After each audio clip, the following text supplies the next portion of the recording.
آگ بڑھتے بڑھتے کلماشا کے شانے تک آئی تو اس نے دوسرے ہاتھ سے جلتے ہوئے بازو کو پکڑ کر زور سے جھٹکا دیا۔ بازو شانے سے الگ ہو گیا۔ اس نے زور سے گھما کر اسے کمرے کے دروازے سے باہر پھینک دیا اور خون آلود چراند چھوڑتے شانے کو دوسرے ہاتھ سے تھپ تھپانے لگا تاکہ آخری چنگاریاں بھی بجھ سکیں۔ ساحر اعظم کلماشا بائیں بازو سے محروم ہو گیا تھا۔ ہا ہا ہا، کلنگا بے اختیار ہنس پڑی۔ تیرا ایک بازو تجھ پر قربان ہو گیا کلماشا، بڑا وفادار تھا تیرا بازو، ہے نا؟ بکو مت، وہ غصے سے بے قابو ہو گیا۔ مسٹر سہراب، بچہ، نہیں نہیں، آگے کچھ مت کہنا، کچھ مت کہنا۔ چیختا دھاڑتا کلماشا اچانک سہم گیا۔ اس کی سٹی جیسے گم ہو گئی۔ وہ ایک دم کسی بے آسرا اور لاچار خزاں رسیدہ درخت کی طرح ٹنڈ منڈ دکھائی دینے لگا تھا۔ بچہ محفوظ ہے نا؟ ہے نا؟ وہ منت کے لہجے میں فرش پر گھسٹ کر مارتھا کی جانب بڑھا۔ بچہ ضائع ہو گیا ہے مسٹر سہراب، مارتھا نے کہا اور دونوں ہاتھوں پر اٹھا کر ایک نامکمل بچے کی لاش بلند کر دی جو خون آلود سفید کپڑے میں لپٹا ہوا تھا۔ ضائع ہو گیا؟ بے اختیار کلماشا کے ہونٹوں سے نکلا۔ یہ کیسے ہو سکتا ہے؟ وہ بے یقینی سے مارتھا کے ہاتھوں پر بلند بچے کو خوف بھری نگاہوں سے گھورتے ہوئے بولا، یہ کیسے ہو سکتا ہے؟ یہ تو ہو گیا کلماشا۔ کیسے ہو گیا یہ؟ وہ اتنے زور سے چیخا کہ اس کا گلا پھٹ گیا۔ میں نے کتنی منتیں کی تم لوگوں کی، میں نے کتنی مجبوری بتائی تمہیں اپنی، میں نے کتنے لالچ دیے ہیں کلنگا، مگر تم لوگوں نے میری ایک نہ سنی، ایک نہ مانی اور بچہ ضائع کر دیا۔ میرا زندگی بھر کا خواب چکنا چور کر دیا۔ وہ پاگلوں کے سے انداز میں ایک ایک کو گھورتے ہوئے بولا۔ اسے اپنے بازو کی تکلیف یاد تھی، نہ اپنا معذور ہو جانا۔ وہ تو ایک ہی نقطے پر بولے جا رہا تھا۔ اس کے دماغ کی سوئی ایک ہی بات پر اٹک گئی تھی۔ میں نے تم سے کہا تھا اپنا بچہ مجھے دے دو، مجھے یہ بچہ چاہیے، مگر تم نے مجھ پر رحم نہ کیا، وہ پاگلوں کے انداز میں بولا۔ اب اس کا رخ کسی کی طرف نہیں تھا، وہ تو جیسے خود سے باتیں کر رہا تھا۔ تم نے مجھے معاف ہی نہ کیا، کتنے ظالم ہو تم۔ میرا بچہ، میرا بادشاہ ہلاک کر دیا تم نے۔ مجھے میرا بچہ مجھے دے دو، مجھے میرا بچہ دے دو۔ تمہیں ابلیس کی قسم، تمہیں شیطان کا واسطہ، مجھے میرا بچہ دے دو، میرا بچہ دے دو۔ دیکھو عرفہ، ان لوگوں نے ہمارا بچہ مار دیا ہمارا بچہ۔ وہ زور سے چیخا اور بچوں کی طرح رو پڑا۔ میرا بچہ، میرا بچہ۔ وہ باری باری ان سب کو کھوئی کھوئی نظروں سے دیکھنے لگا اور آخر اس کی نظریں مارتھا پر آ کر رک گئیں، جو بچے کی لاش کو اٹھائے کھڑی اسے دیکھ رہی تھی۔ میرا بچہ، یہ میرا بچہ ہے نا، تم نے اسے مار دیا، اب اس کی لاش ہی مجھے دے دو، لاش ہی دے دو۔ وہ آگے بڑھا۔ اس نے قطعاً حصار کی پرواہ نہ کی، وہ تو جیسے حواس سے بیگانہ ہو چکا تھا۔ میرا شہنشاہ مر گیا، اس کی لاش مجھے دے دو، میں اسے زندہ کر لوں گا، میں اپنے مالک ابلیس سے کہوں گا، وہ اسے زندہ کر دے گا، لاؤ اس کی لاش مجھے دے دو۔ جو ہی وہ حصار سے ٹکرایا، کسی نادیدہ قوت نے پھر اسے اٹھا کر دیوار پر دے مارا۔ وہ ڈکراتا ہوا الٹ پلٹ ہو کر فرش پر لڑکھنیاں کھانے لگا اور جب اٹھا تو اس کے ہونٹوں پر فریاد سی تھی، پہلے میرا بچہ مار دیا، اب مجھے مارتے ہو؟ مارو، مارو مجھے، مگر میں اپنے بچے کی لاش کو لے کر جاؤں گا، مجھے اسے زندہ کرنا ہے، زندہ کرنا ہے، اس کی حکمرانی ہی تو مجھے امر کرنے والی ہے، لاؤ یہ بچہ مجھے دے دو۔ وہ مسکراتے ہوئے مارتھا کی طرف بڑھا۔ مارتھا نے کلنگا کی طرف دیکھا، اس نے آنکھ سے اشارہ کیا۔ مارتھا نے بچہ سینے سے لگا لیا۔ نہیں، میں یہ بچہ تمہیں نہیں دے سکتی، یہ تمہیں دیکھ کر ڈر جائے گا، تم بہت خوفناک ہو، شیطان ہو، جاؤ یہاں سے، تم اسے ڈرا دو گے۔ نہیں نہیں، میں اسے کیسے ڈرا سکتا ہوں، یہ تو میرا بچہ ہے، میں اس کا باپ ہوں، میں اسے ڈراؤں گا نہیں، کھلاؤں گا، ہنساؤں گا، اس کے ساتھ کھیلوں گا، دیکھو دیکھو یہ میرے ساتھ کھیلے گا تو سب ٹھیک ہو جائے گا، ہا ہا ہا، سب ٹھیک ہو جائے گا، ہا ہا ہا، لاؤ میرا بچہ، ہا ہا، میرا بچہ مجھے دے دو۔ وہ دیوانوں کی طرح بلند و بانگ کہہ لگاتا ہوا مارتھا کی طرف بڑھا، پھر آدھے راستے سے ہی پلٹ گیا۔ میرا بچہ، وہ فاروقی اور سہراب کی طرف دیکھ کر ہنستے ہوئے مارتھا کی طرف انگلی سے اشارہ کرنے لگا۔ میرا بچہ اچھا ہے نا؟ وہ ان سے پوچھ رہا تھا۔ خوبصورت ہے نا؟ ہا ہا ہا، میرا بچہ، میرا بچہ مجھے دے دو، مجھے دے دو، مجھے دے دو۔ وہ اچانک ناچ اٹھا، اس نے زور سے زمین پر پاؤں مارا اور ایک پھریری لے کر پلٹا۔ دروازے کی جانب رخ ہوتے ہی وہ رکا۔ ارے دروازہ کھلا ہے، بچے کو ٹھنڈ لگ جائے گی، میرے بچے کو ٹھنڈ لگ جائے گی، ہاں ہاں میرے بچے کو۔ وہ پاگلوں کی طرح دیوانہ وار کہہ لگاتا ہوا دروازے کی طرف بھاگا، باہر نکلا اور کوریڈور میں اس کے دوڑتے ہوئے قدموں کی آہٹیں گونجنے لگیں جو آہستہ آہستہ معدوم ہو گئیں۔ اس کے کہوں کی آواز باز گشت کے ساتھ غائب ہو گئیں۔ کتنے ہی بوجھل لمحے گزر گئے۔ تب کلنگا نے گلے سے سفید مالا اتار دی اور انگلی میں گھماتے ہوئے فضا میں لہرائی۔ نیلا غبار جیسے آگ کی لپیٹ میں آ گیا۔ دوسرے ہی لمحے وہاں کی فضا صاف ہو گئی۔ کلنگا اٹھی اور دیا بجھا کر حصار سے نکل آئی۔ فاروقی اور سہراب کے بازوؤں سے اس نے سوئیاں نکال دی۔ مارتھا نے اجازت طلب نظروں سے اس کی جانب دیکھا۔ آ جاؤ بیٹی، وہ چلا گیا، ہمیشہ کے لیے، کبھی نہ لوٹ کر آنے کے لیے۔ مارتھا نے چادر سمیٹی اور لپک کر باہر چلی آئی۔ شمع کو سب آوازیں آ رہی تھیں اور وہ مختل حواس کے ساتھ اب تک کی ساری باتیں سن رہی تھی۔ سہراب نے جلدی سے جا کر اس کی بندشیں کھولیں اور اس پر سے چادر ہٹا دی۔ اس نے جلدی سے اپنا جائزہ لیا، وہ بالکل ٹھیک تھی، اس کی کوکھ سلامت تھی۔ ہاں، اس کے پہلو میں سرخ رنگ کا ایک ڈبہ پڑا تھا جس کے ساتھ ہی روئی کے گالے پڑے تھے۔ مارتھا اس رنگ میں روئی کے گالے ڈبو ڈبو کر خون آلود ظاہر کرتی رہی تھی۔ وہ سمجھ میں نہ آنے والے انداز میں سہراب کو دیکھ رہی تھی۔ سہراب نے اس کو باہوں میں سمیٹ لیا، اس کی زلفوں کو بوسہ دیا۔ کچھ مت پوچھو جان، سب بتاؤں گا، مگر ابھی نہیں۔ ابھی صرف یہ سمجھ لو کہ آج ہم اس ابلیس کے سحر سے آزاد ہو گئے، ہمیشہ کے لیے۔ شمع نے کچھ سمجھا کچھ نہ سمجھا، مگر یہ بہرحال اس کی سمجھ میں آ گیا کہ کلماشا سے ان لوگوں نے نجات پا لی تھی۔ پھر اچانک ہی اس کی نظر بیڈ کے پاس تپائی پر رکھے سفید کپڑے میں لپٹے ایک نومولود بچے کی لاش پر پڑی۔ اس کا چہرہ اچانک پھر سفید پڑ گیا۔ یہ وہ ہاتھ کے اشارے سے سہراب کو اس طرف متوجہ کرتے ہوئے ہکلائی۔ سہراب نے اس طرف دیکھا، اس کا رخ پھیر دیا۔ یہ ایک بچہ ہے شمع جان، یہ مردہ ہی پیدا ہوا ہے۔ کلنگا نے اسے آج کے کھیل کے لیے حاصل کیا ہے، ابھی یہ واپس اپنی جگہ پہنچا دیا جائے گا۔ اس معصوم نے مر کر بھی ہماری جو مدد کی ہے وہ ناقابل یقین ہے۔ کلنگا نے دونوں حصار ختم کیے، سامان سمیٹ کر تھیلے میں ڈالا۔ مارتھا نے فاروقی کے ساتھ مل کر سارا سامان دوبارہ ڈبوں میں پیک کیا۔ کمرے کو سابقہ حالت پر لانے میں ان کو 1 گھنٹہ لگ گیا۔ شمع نے دوبارہ فی الحال بستر پر لیٹنے سے انکار کر دیا۔ وہ پانچوں جب آمنے سامنے صوفے پر بیٹھے تو سہراب نے سب سے پہلے خاموشی کا طلسم توڑا۔ کلنگا، اب کلماشا سے کوئی خطرہ تو نہیں؟ نہیں بابو، اب وہ واقعی نالی کا کیڑا بن کر رہ جائے گا۔ دیدہ نادیدہ وہ کسی کو بھی نقصان نہیں پہنچا سکتا۔ کلنگا ماں، ایک بات میرے دماغ میں کھٹک رہی ہے۔ وہ کیا بیٹی؟ اس نے شمع کی جانب دیکھا۔ میں نے جتنے خواب دیکھے، جو محسوس کیا، وہ کسی نہ کسی شکل میں ظاہر ہوا، مگر شروع میں نے ایک خواب دیکھا تھا جب ہم کیلاش میں تھے۔ اس نے رک کر فاروقی کی جانب نظر اٹھائی۔ میں نے دیکھا تھا کہ اللہ نہ کرے فاروقی بھائی کلماشا کے ہاتھوں، وہ کہتے کہتے رک گئی، ہلاک ہو گئے۔ اس کے ہاتھوں میں میری کٹی ہوئی گردن ہے۔ فاروقی نے اس کی بات پوری کر دی۔ آپ کو کیسے معلوم؟ وہ حیرت سے بولی۔ اس رات جب آپ سہراب کو اپنا خواب سنا رہی تھی تو میں اتفاق سے آپ کے کمرے میں کھڑکی کے پاس سے گزر رہا تھا۔ آپ کے آخری الفاظ میں نے سن لیے تھے، فاروقی نے مسکرا کر بتایا۔ مگر آپ یہی پوچھنا چاہتی ہیں نا کہ میں اب تک زندہ کیسے ہوں؟ وہ اب بھی مسکرا رہا تھا۔ جی ہاں، وہ گڑبڑا گئی۔ شمع بھابھی، طاغوت کی ہر سوچ پوری ہو جائے یہ ضروری نہیں، اور ایسا ہونے لگے تو خالق کل کی طاقت کو، اس کی مشیت کو ہم کہاں فٹ کریں گے؟ کس خانے میں ایڈجسٹ کریں گے؟ کلماشا آپ کو جو کچھ دکھا رہا تھا وہ محض آپ کو خوف زدہ کرنے کے لیے تھا۔ آپ کے سامنے وہ بارہا عرفہ کی بگڑی ہوئی شکل لاتا رہا، آپ کو دہشت زدہ کرتا رہا، جبکہ اس کی کوئی حقیقت ہی نہیں۔ بالکل اسی طرح وہ خواب بھی تھا۔ ہو سکتا ہے کہ کلماشا کے منصوبوں میں میرا قتل بھی کسی جگہ ضروری ہو، مگر قدرت نے اسے اس کی مہلت ہی نہیں دی۔ اسے ایسی اپنی مصیبت پڑی کہ وہ باقی سب کچھ بھول گیا۔ تم ٹھیک کہہ رہے ہو، اب آگے کا کیا پروگرام ہے؟ سہراب نے اسے مخاطب کیا۔ سہراب بابو، کلنگا نے اسے والہانہ دیکھا، تم جب مجھے ماں کہتے ہو نا، جی تو چاہتا ہے ہمیشہ کے لیے تم لوگوں کے قدموں میں رہ جاؤں، مگر یہ ممکن نہیں ہے۔ کیوں ممکن نہیں ہے؟ شمع نے تیزی سے پوچھا۔ اس لیے بیٹی، میں کسی اور دنیا سے تعلق رکھتی ہوں، جہاں میری عرفہ اور سنتور بے چینی سے میرا انتظار کر رہی ہیں۔ اس دنیا میں میرا جتنا قیام تھا وہ ہو چکا۔ تم لوگوں کی محبت، ایثار اور مدد سے میں نے صدیوں کی اذیت سے خود نجات پائی۔ میری بیٹی کو آزادی ملی، اب تم لوگ بھی محفوظ ہو۔ اب میرا یہاں رہنے کا کوئی سبب نہیں ہے، مجھے جانا ہی ہوگا۔ سامعین کرام، آپ سن رہے تھے ایک خوفناک اردو کہانی جس کا نام ہے دیوانہ ابلیس۔ یہ اس سلسلے کی آخری اور قسط نمبر 16 تھی۔ مجھے امید ہے آپ کو میری یہ کاوش پسند آئی ہوگی۔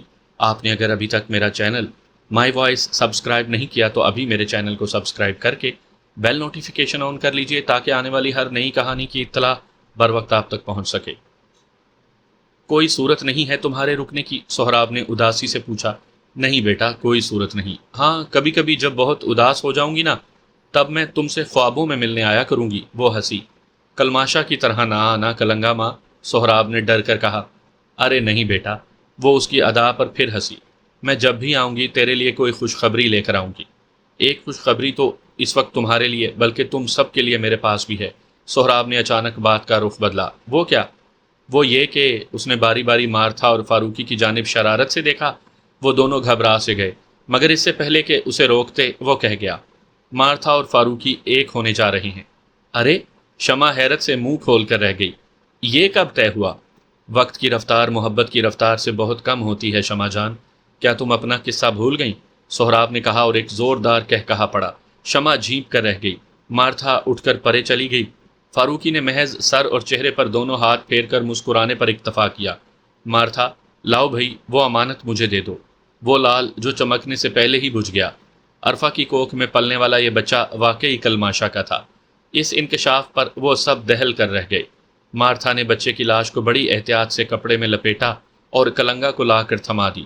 سب لوگ کھڑے ہو گئے۔ اچھا میرے بچوں، آسمان والا تم پر اپنا سایہ قائم رکھے۔ کلنگا نے ان سب کو اداس کر دیا اور ایک پل کی دیر کیے بغیر اوجھل ہو گئی۔ اس کے انداز سے لگتا تھا کہ اسے اندیشہ تھا کہ اگر وہ ذرا اور رکی تو اس کی آنکھیں چھلک پڑیں گی اور اس کی جدائی کا ارادہ ان کے آنسوؤں کے ساتھ ہی اپنا بند توڑ دے گا۔ کمرے کی خاموش فضا میں دیوار گیر کلاک کی ٹک ٹک کلماشا کے ان پاگل کہکہوں کی بازگشت دہرا رہی تھی جو اس بات کا اعلان تھے کہ کل ساحر اعظم ابلیس کا پجاری اپنے کیے کے ہاتھوں دیوانہ ہو چکا ہے۔ دیوانہ ابلیس اب ایک کینچوے کی طرح آوارہ ہواؤں کے سنگ میرا بچہ مجھے دے دو کی صدائیں لگاتا لوگوں کو حیران و پریشان کرتا پھرتا ہے۔ آج بھی کیلاش کی وادیوں میں لوگ اس بوڑھے کو کبھی کبھی میرا بچہ مجھے دے دو، ہا ہا ہا، میرا بچہ، ہا ہا ہا، اس کے الفاظ دہراتے اور دیوانگی بھرے کہے لگاتے دیکھتے ہیں تو دل محسوس کر رہ جاتا ہے۔ کوئی نہیں جانتا کہ یہ بوڑھا اپنے کسی بچے کی موت پر پاگل نہیں ہوا، بلکہ اپنی کالی قوتوں کے ہاتھوں دیوانگی کا شکار ہوا ہے۔ کلماشا، دیوانہ ابلیس، اگر کیلاش کی وادیوں میں کہیں آپ سے ٹکرا جائے تو اپنے بچے کو اس کے قریب مت جانے دیجیے گا، کیونکہ وہ کئی بار لوگوں کے معصوم بچوں کو اٹھا کر بھاگ نکلتا ہے اور اس بری طرح بچے کو بھینچ کر سینے سے لگاتا ہے کہ بچے کا سانس ہی رک جائے۔ کلماشا کی یہ دیوانگی اس کی وہ سزا ہے جس کا آغاز تو ہو چکا ہے، مگر اس کا اختتام کب ہوگا یہ کوئی نہیں جانتا۔